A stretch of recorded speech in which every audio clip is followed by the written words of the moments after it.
Hello दोस्तों, well study channel में आप लोगों का स्वागत है। आज के इस वीडियो में हम लोग स्ट्रेट लाइन के जो अगला टॉपिक है, दो रेखाओं के बीच का कोण के बारे में जानेंगे और समझेंगे। इसके पहले हम लोग क्या क्या पढ़ चुके हैं? इसके पहले हम लोग रेखा की, किसी स्ट्रेट लाइन की क्या पढ़ चुके हैं, उसका क्या होता है, ढाल क्या होता है, प्रवणता क्या होती है, ढाल या प्रवणता, ढाल या प्रवणता के बारे में, यानी कि स्लोप ऑफ लाइन, यह किसके बराबर होता था? इसको डिनोट किया जाता था m से, और यह किसके बराबर होता था? tan theta. और tan थीटा कब होता था? जब हमारे पास रेखा का झुकाव क्या हो, थीटा हो, तो उसका tan ले लेते थे तो हमको क्या मिल जाता था? प्रवणता मिल जाती थी। और अगर हमारे पास दो पॉइंट हों, x1 y1 और x2 y2, तब क्या होती थी प्रवणता हमारे पास? y2 माइनस y1 अपान x2 माइनस x1, यह हमारी क्या होती थी? प्रवणता। अब इसके बाद हम लोगों ने क्या प्रूव किया था? यदि हमारे पास कोई रेखा हो, दो रेखाएं हों, क्या हों? एक दूसरे पर लंब हों और क्या हों? समांतर हों। तो पहली जब लंब थी, जब समांतर थी, जब रेखाएं क्या थीं? दो रेखाएं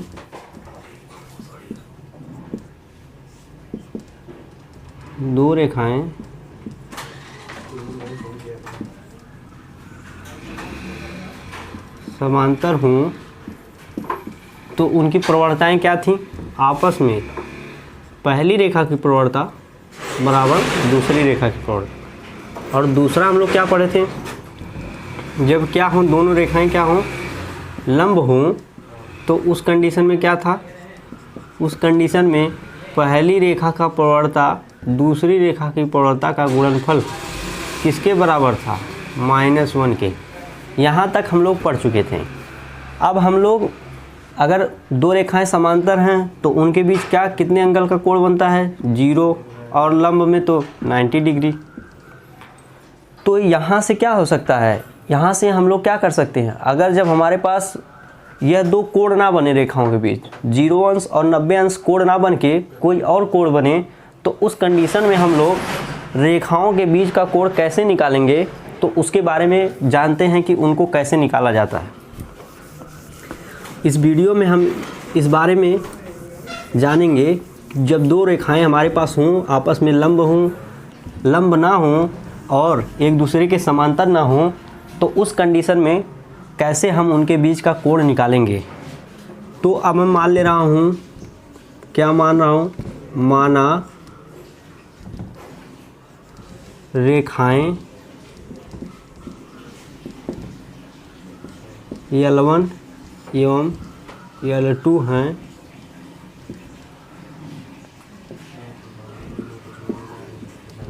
और क्या है? रेखा L1 का झुकाव,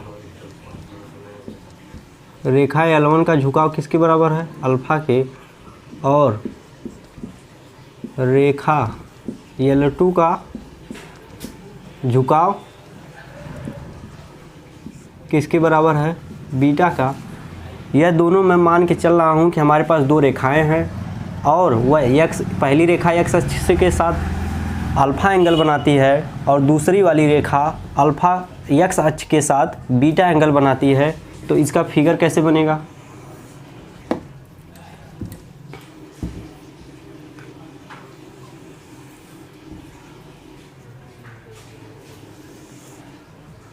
यह हमारा हो गया x अक्ष और यह हो गया y अक्ष। तो अब हम लोग दो रेखाएं मानेंगे, पहली रेखा और दूसरी रेखा। पहली रेखा कौन सी? L1, दूसरी रेखा L2। तो पहली रेखा का झुकाव कितना हम लोग माने? अल्फ़ा, तो यहाँ पर अल्फ़ा होगा। और दूसरी रेखा x अक्ष के साथ कितना कोण बनाती है? बीटा, तो हमारा हो जाएगा बीटा। यह हो गया हमारा L1 और L2। और हम लोग मान ले रहे हैं कि इसके बीच एंगल कितना बन रहा है? थीटा। तो यहाँ से क्या होगा? अब हम लोग क्या देख रहे हैं कि अगर झुकाव अल्फ़ा होता है किसी भी रेखा का, तो हम लोग उसकी प्रवणता निकाल लेते हैं। तो मैं मान लेता हूँ रेखा L1 की प्रवणता रेखा L1 की प्रवणता M1 बराबर क्या हो जाएगा, उसका tan ले लेंगे, किसका, झुकाव का, तो tan अल्फा हो जाएगा। उसी प्रकार रेखा L2 की प्रवणता, रेखा L2 की प्रवणता क्या होगी, M2 बराबर tan बीटा, यह हो जाएगा हमारा। अब इसके बाद हम लोगों को क्या करना है कि अगर हमको इसका क्या करना है, इसका इसी थीटा को हमको निकालना है, तो थीटा कैसे निकलेगा, इस अल्फ़ा और बीटा के बारे में हमको पता है। तो अगर हम लोग थीटा का अल्फ़ा और बीटा में रिलेशन निकाल लें और उसका tan ले लेंगे तो हम कहाँ प्रवणता के रूप में आ जाएंगे, हमारा काम हो जाएगा। तो अब हम इसमें देखते हैं कहाँ पे, यहाँ पे यह भी एंगल तो थीटा होगा। कैसे होगा, अगर मैं इसको A B C मान लेता हूँ, इस पॉइंट को और इस पॉइंट को, इस पॉइंट को, और अगर कोई भी पॉइंट हो तो यह कोण कैसे, दोनों कोण आपस में बराबर होंगे। यह जो थीटा है इस वाले कोण के बराबर कैसे होगा, क्यों होगा, क्योंकि यह दोनों कोण क्या हैं आपस में, शीर्षाभिमुख कोण हैं। तो यह कोण किसके बराबर हो जाएगा, इसी के बराबर हो जाएगा। और अब हम लोग अगर इस त्रिभुज में देखें,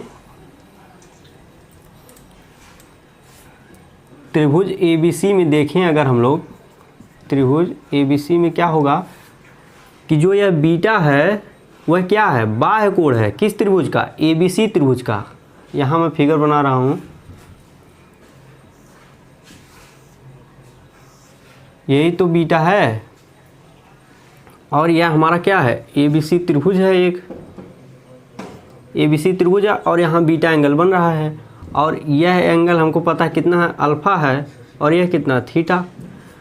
तो हम लोगों ने क्या अभी 10th में 10वीं क्लास में हम लोग क्या पढ़े होंगे, 10th क्लास में, कि जो बाह्य कोण होता है वह सम्मुख अंतःकोणों के योगफल के बराबर होता है। तो यहाँ से क्या हो जाएगा, बीटा बराबर क्या हो जाएगा, अल्फ़ा प्लस थीटा। तो हमारे पास क्या है, सिंस बीटा बराबर क्या है, अल्फ़ा प्लस थीटा, हमको चाहिए थीटा, तो थीटा क्या आ जाएगा, बीटा माइनस अल्फ़ा। अब हम लोग क्या करेंगे, हमारे पास वैल्यू जितनी है वह tan में है, तो क्या करेंगे, इसका tan ले लेंगे। तो tan theta is equal to tan beta minus alpha. और हम लोग क्या जानते हैं कि tan A माइनस बी का फार्मूला क्या होता है, tan A माइनस बी का फार्मूला जो पिछली कक्षा में आप लोग पढ़े होंगे, tan A माइनस बी बराबर क्या होता है, tan A minus tan B upon 1 plus tan A into tan B, यही तो फार्मूला होता है। तो tan beta minus tan alpha, यहाँ क्या है, A की जगह पे बीटा है और B की जगह पे क्या, अल्फ़ा, बस वैसे रख देंगे। तो tan beta into tan alpha क्या आ जाएगा, tan थीटा किसके बराबर आ जाएगा, tan beta minus tan alpha 1 plus tan beta into tan alpha.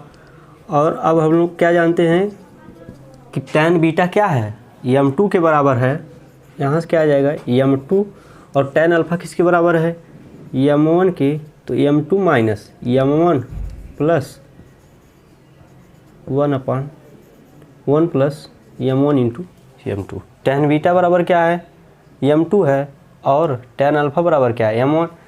तो यह हमारा क्या हो गया, फार्मूला हो गया।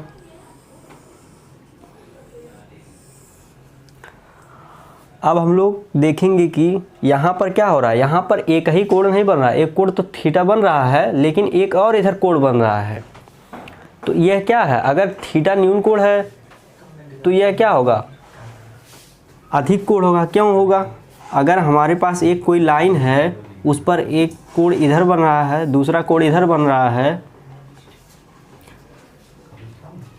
एक कोण इधर थीटा बन रहा है और इधर फाई बन रहा है, तो अगर एक कोण थीटा हो गया है और वह न्यून कोण 90 से कम है तो दूसरा वाला कोण क्या होगा, 90 से ज़्यादा होगा। क्यों होगा, क्योंकि थीटा प्लस फाई किसके बराबर होगा 180। अगर थीटा 90 से क्या है कम है तो जाहिर सी बात है फाई 90 से ज़्यादा होगा। तो यही कॉन्सेप्ट यहाँ पर भी है। अगर हमारे पास थीटा न्यून कोण होगा तो क्या होगा, यह tan थीटा क्या आएगा पॉजिटिव आएगा। कब आएगा, जब भाई पूरी वैल्यू क्या आ जाए m2 माइनस m1 अपान 1 प्लस m1 इंटू m2 क्या आ जाए पॉजिटिव आ जाए, तो हमारा tan थीटा क्या हो जाएगा पॉजिटिव आ जाएगा। तो यहाँ से क्या होगा, जब थीटा पॉजिटिव आएगा तो इसका मतलब क्या होगा कि थीटा न्यून कोण होगा। कैसे होगा, क्योंकि हम लोग जानते हैं कि अगर हमारे पास चतुर्थांश है तो उस पहले वाले चतुर्थांश में सभी त्रिकोणमितीय अनुपात क्या होते हैं पॉजिटिव होते हैं, जबकि दूसरे वाले में साइन कास, तीसरे वाले में भी tan पॉजिटिव होता है। तो जब tan यह पॉजिटिव आएगा tan थीटा भी पॉजिटिव आएगा। लेकिन तीसरे वाले चतुर्थांश में हमको जाना नहीं है, हमको जाना कहाँ पहले वाले में। क्यों जाना पहले वाले में, यह जो थीटा की वैल्यू है पॉसिबल कहाँ से कहाँ के बीच में है, 0 से लेके 180 तक। कहाँ से, यहाँ से लेके 180 हो सकती है। अगर ये एक्स एक्सिस के पैरेलल हो जाए तो 180 डिग्री बना देगा एंगल एक्स एक्स के साथ। अगर नहीं है कोई एंगल बनाएगा, यानी कि जो थीटा की वैल्यू पॉसिबल है थीटा और फाई की 0 से 80 के बीच में पॉसिबल है। तो ये वाली जो पॉसिबिलिटी है कि tan थीटा अगर पॉजिटिव है तो तीसरे वाले चतुर्थांश जाएगा नहीं, जाएगा पहले वाले में। तो यानी कि अगर यह पॉजिटिव है तो tan थीटा भी पॉजिटिव होगा। और इसका क्या मतलब होगा कि थीटा क्या होगा न्यून कोण होगा। क्यों न्यून कोण होगा, अगर tan थीटा पॉजिटिव आ रहा है तो इसका मतलब क्या है वह पहले चतुर्थांश में है। और अगर कोई कोण पहले चतुर्थांश में होता है तो वह क्या होता है 90 अंश से कम होता है। तो यही केस लेकर हम लोग देखेंगे। और जब यह निगेटिव आएगा तो tan थीटा भी निगेटिव आएगा। अब निगेटिव कब आएगा, जब दूसरे चतुर्थांश में होगा, यानी कि 90 से ज़्यादा एंगल होगा। यानी कि उस कंडीशन में क्या होगा थीटा अधिक कोण का काम करेगा। अब मैं इसको हटा रहा हूँ।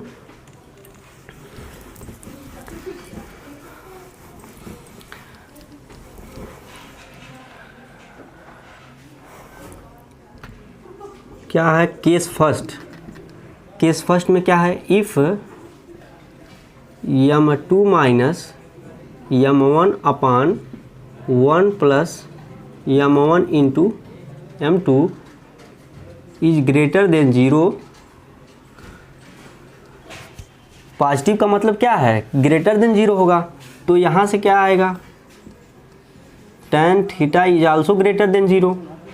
tan थीटा ग्रेटर देन 0 होगा, इसका मतलब क्या होगा पहले चतुर्थांश में होगा या तीसरे चतुर्थांश में होगा। फिर वही बात, हम तीसरे चतुर्थांश में हमको जाना ही नहीं है। क्यों नहीं जाना, जो हम लोग ये एंगल बनेगा यह तीसरे चतुर्थांश का हो ही नहीं सकता। क्यों नहीं हो सकता, क्योंकि हम लोग जानते हैं रेखाओं के बीच का जो कोण बनेगा वह 0 से 180 के बीच होगा। तो हमारा tan थीटा क्या होगा पहले चतुर्थांश में होगा। अगर यह पूरी वैल्यू पॉजिटिव है tan थीटा पॉजिटिव है, यानी कि थीटा क्या हो जाएगा पहले चतुर्थांश में होगा। और जो कोण पहले चतुर्थांश में होगा क्या होता है न्यून कोण होता है। तो थीटा हमारा क्या हो जाएगा न्यून कोण हो जाएगा। और जो फाई आएगा, जो यह वाला एंगल आएगा, जब एक न्यून कोण हो गया तो दूसरा वाला एंगल क्या हो जाएगा ऑटोमेटिक। यहाँ से अगर यह थीटा 90 से कम होगा तो फाई 90 से ज़्यादा आएगा, फाई क्या हो जाएगा अधिक कोण।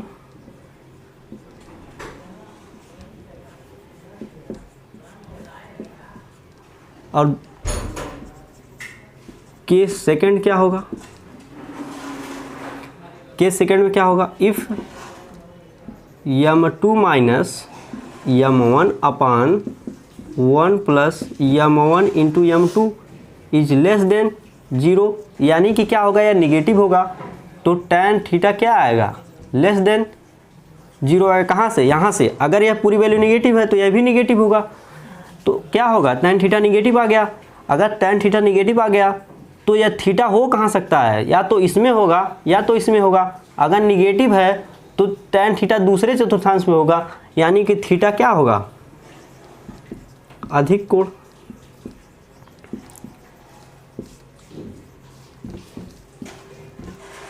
और अगर जब थीटा अधिक कोण हो गया तो इस वाले से, जब थीटा 90 से अधिक होगा, दोनों का योगफल कितना है 180 के बराबर है, और मैं उसमें से एक कोण क्या हो गया 90 से अधिक हो गया, तो दूसरा वाला क्या हो जाएगा 90 से कम हो जाएगा। तो हमारा क्या हो जाएगा फाई क्या हो जाएगा, अगर यह फाई है तो फाई क्या हो जाएगा न्यून कोण हो जाएगा। फाई क्या हो जाएगा, न्यून कोण। तो अब हम लोग क्या देख रहे हैं कि m2 माइनस m1 एक बार पॉजिटिव आ रहा है और एक बार निगेटिव आ रहा है।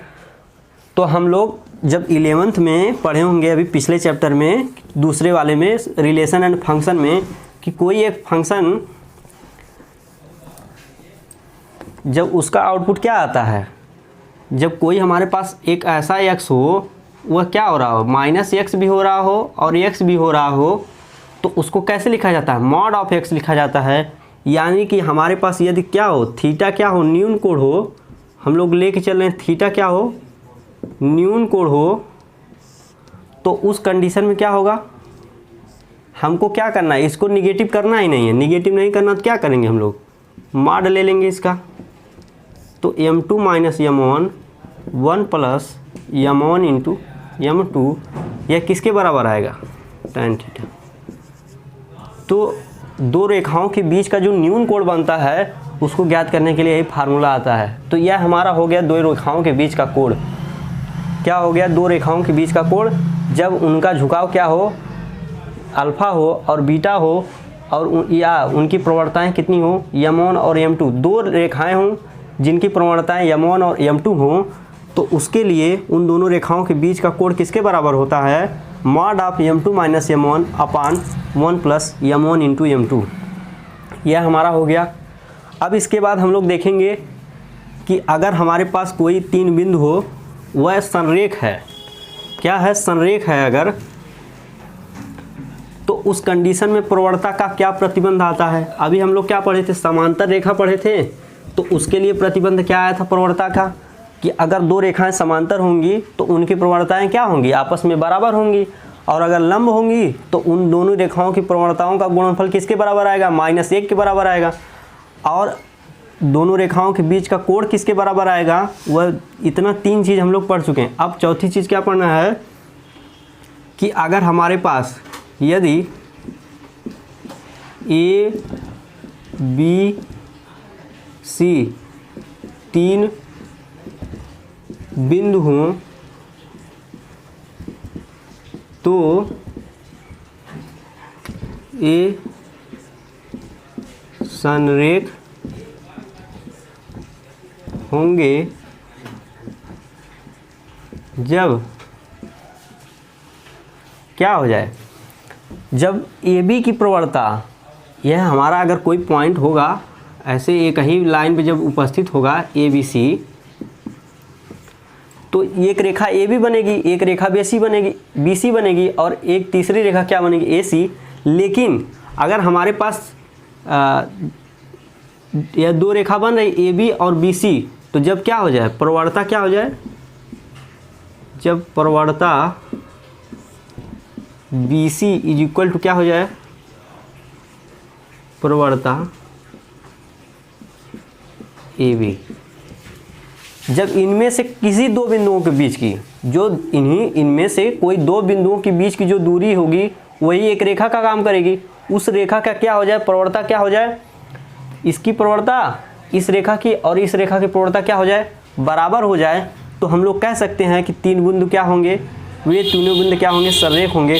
इसके पहले हम लोग क्या पढ़े थे, हम लोग पढ़े थे कि अगर हमको दिखाना था कि तीन बिंदु कोई संरेख है तो हम लोग दिखाते क्या थे, त्रिभुज का क्षेत्रफल क्या है, 0 है। अगर हमारे पास, हम लोग अभी 10 में पढ़े होंगे कि जब हमारे पास तीन बिंदु संरेख दिखाना होता था तो हम लोग क्या दिखाते थे, त्रिभुज का क्षेत्रफल क्या है, 0 के बराबर है। लेकिन यहाँ का क्या करेंगे कि जो रेखा की एक पहली रेखा, मतलब दो रेखाएं बनेंगी ना, तीन रेखाएं, एक AB बनेगी और एक BC बनेगी और एक AC बनेगी। तो इस वाली AB रेखा की प्रवणता और BC रेखा की प्रवणता क्या हो जाए, आपस में बराबर हो जाए, तो उस कंडीशन में क्या होंगे, तीनों बिंदु संरेख होंगे। तो यह हमारा हो गया है। अब इसके बाद हम लोग क्या करेंगे कि प्रश्नावली हल करेंगे, जो इसकी अगली वाली प्रश्नावली है। तो वीडियो देखने के लिए आप लोगों को बहुत बहुत धन्यवाद।